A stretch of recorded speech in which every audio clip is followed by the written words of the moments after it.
Dear students, in my previous lecture I had taught you how can parties be reformed. जो पिछले lecture में मैंने आपको बताया था कि पार्टीज़ को किस प्रकार से रिफॉर्म किया जा सकता है, इसके लिए कुछ सजेशंस दिए गए थे और कुछ अदर सजेशंस हैं जिससे कि पार्टीज़ को रिफॉर्म किया जा सकता है। वे सजेशंस कौन कौन से हैं उसे अभी हम डिटेल से देखेंगे। फर्स्ट है, A law should be made to regulate the internal affairs of political parties. एक ऐसा कानून बनना चाहिए जिससे पॉलिटिकल पार्टीज के जो इंटरनल अफेयर्स हैं उसको देख सके। It should be made compulsory for political parties to maintain a register of its members. एक ऐसा कानून होना चाहिए कि प्रत्येक पॉलिटिकल पार्टीज जो हैं वे अपने मेंबर्स का नाम जो है एक रजिस्टर में रखे। To follow its own constitution, अपने संविधान का पालन करे। To have an independent authority, उनके अपने एक इंडिपेंडेंट अथॉरिटी हो। किस लिए यह इंडिपेंडेंट अथॉरिटी हो? जो कि एक जज के रूप में काम करे। अगर पार्टी के सदस्यों के बीच में किसी प्रकार का डिस्प्यूट्स हो तो वे इंडिपेंडेंटली जो है सही ढंग से फैसला ले सके। To hold open election to the highest post, और आज जो है हाईएस्ट पोस्ट गेन करने के लिए किसी भी प्रकार के जो इसके मेंबर्स हैं इसका सजेशन नहीं लिया जाता है, तो हाईएस्ट पोस्ट प्राप्त करने के लिए भी इलेक्शन की सुविधा हो।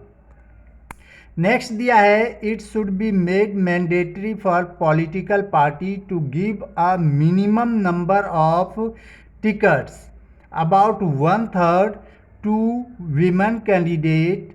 Similarly there should be a quota for women in the decision making bodies of the party. दूसरा यह मैंडेटरी दिया गया है कि पॉलिटिकल पार्टी जो है जब टिकट बंटवारा करे तो मिनिमम 1/3 जो है टिकट वह विमेन के लिए रखे। न सिर्फ टिकट ही, जो आंतरिक फैसला लिया जाए उसमें भी, उस डिसीजन मेकिंग में भी 1/3 मेंबर्स जो है वह विमेन का हो, औरतों का, महिलाओं का हो। There should be a state funding of election, election जो हो वह स्टेट फंडिंग द्वारा हो। अब पूछोगे कि स्टेट फंडिंग इलेक्शन होने से क्या फ़ायदा होगा? मैंने आपको बताया था कि जो इलेक्शंस होते हैं, जो वेल्दी पीपल होते हैं वे अपने पैसे को इन्वेस्ट करके वे गरीबों के वोट को खरीद लेते हैं। जो गरीब और लाचार हैं वे खरीद लेते हैं। ऐसे में जो जेन्युइन कैंडिडेट होते हैं, जो ऑनेस्ट होते हैं, वे इलेक्शन नहीं जीत पाते हैं पैसे के अभाव के कारण। अगर इलेक्शन जो है स्टेट के द्वारा होगा तो सभी पर समान रूप से खर्च होगा और किसी प्रकार का करप्शन की संभावना कम हो जाएगी। The government should give parties money to support their election expenses. These suggestions have not yet been accepted by the political party. ये सारे सजेशंस जो हैं पॉलिटिकल पार्टी एक्सेप्ट नहीं करते हैं। क्यों नहीं करते हैं? क्योंकि इससे बिल्कुल ओपन इलेक्शन हो जाएगा और किसी प्रकार से कोई पार्टी अपना गड़बड़ी नहीं कर सकते हैं। पार्टीज इलेक्शन जीतने के लिए हर एक गलत रास्ते को अपनाने के लिए तैयार रहते हैं।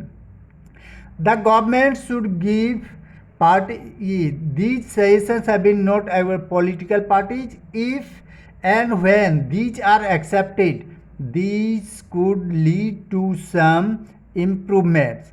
अगर इन सभी बातों को अपनाया जाए, पॉलिटिकल पार्टी फॉलो करे, तो पार्टी के अंदर इम्प्रूवमेंट होगा और डेमोक्रेसी हेल्दी डेमोक्रेसी होगी।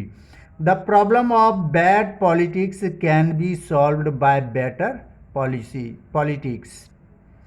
नेक्स्ट और कुछ दिया गया, वे फॉर फॉर्मेशन, फॉर्मेशन के कुछ और तरीके दिए गए हैं कि जिसे फॉलो करके पॉलिटिकल पार्टीज और डेमोक्रेसी में इम्प्रूवमेंट आ सकता है। फर्स्ट है, people can put pressure on political parties through petition, publicity and agitation. Political parties को प्रेशर में लेके, पिटीशन देके या एगिटेशन दिखाकर जो है उसे प्रेशर में लाकर उसमें सुधार ला सकते हैं।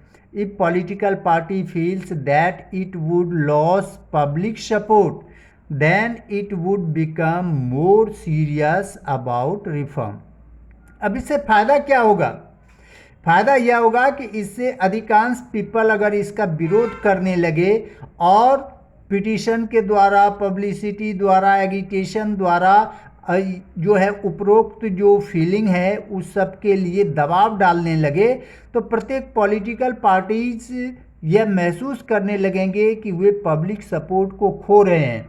ऐसे में प्रेशर में आकर वे उन सभी बातों को फॉलो करेंगे जिससे कि डेमोक्रेसी एक हेल्दी डेमोक्रेसी बनेगी और पॉलिटिकल पार्टीज में जो करप्शन है ये सभी रिमूव होंगे, हट जाएंगे। Political parties can improve if those who want this join political parties. The quality of democracy will improve by the degree of public participation and awareness. अब है पॉलिटिकल पार्टीज में इम्प्रूव कैसे होगा? जब ऑनेस्ट पीपल अधिक से अधिक join करेंगे और जो उपरोक्त डिमांड है उसके लिए पार्टी के अंदर से भी डिमांड होने लगे, तब जो हेड हैं पार्टीज के हेड लीडर्स वे भी इसे फॉलो करने के लिए मजबूर हो जाएंगे।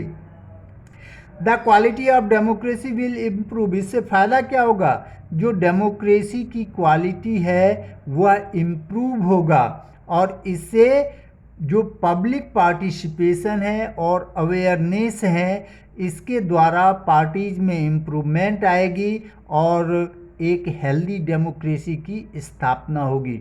इसीलिए यह सिर्फ जो लीडर्स हैं, लीडर्स तो नहीं चाहेंगे कि इस तरह का इम्प्रूवमेंट हो।